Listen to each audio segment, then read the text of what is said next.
Just, there's nothing to feel bad about, nothing to feel guilty about. I've made peace with God.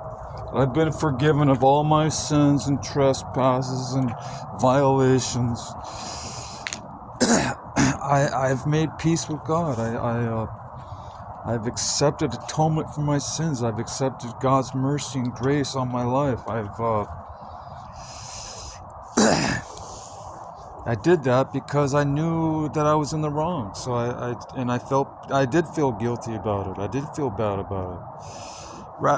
Rather than masking over the symptoms, just trying to cover up that guilt with substances or things that will try to supposedly alleviate the guilt. I just came to terms with it and recognize it and ask God to forgive me and to give me a clean slate and to give me a pardon and to cleanse me with more than just holy water. So I don't have. So if anything creeps up like guilt or anything, I don't know where it's coming from because I don't believe I'm habitually sinning like I was when I was growing up.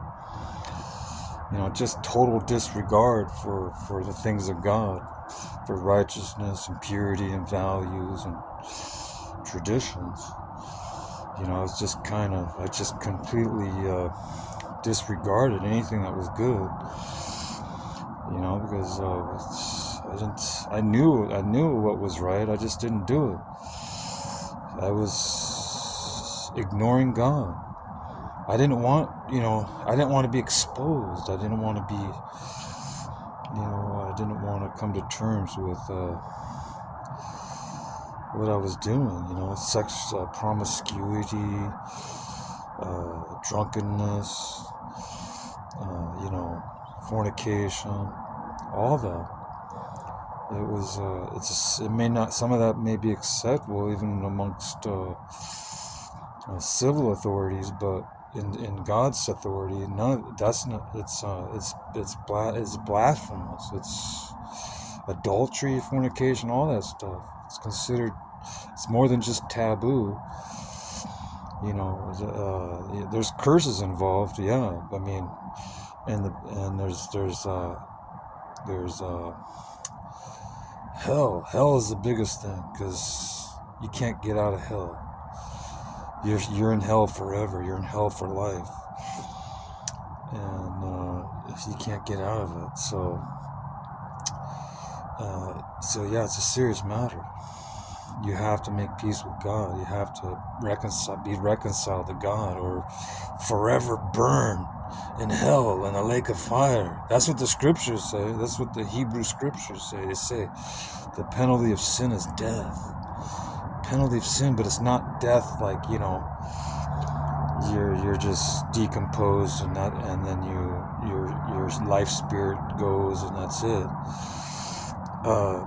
No, death is perpetual. It's once you surpass the physical part of it, you're in spiritual death, which means you're in an eternal state, but you're separated from God. That's what death means in the scriptures. It's eternal separation. It means you'll live forever, but you'll live forever in a very bad situation. Because there's weeping and gnashing of teeth in this place, and I don't want to do that. I don't want to. I've seen enough teeth gnashing already. I don't want to.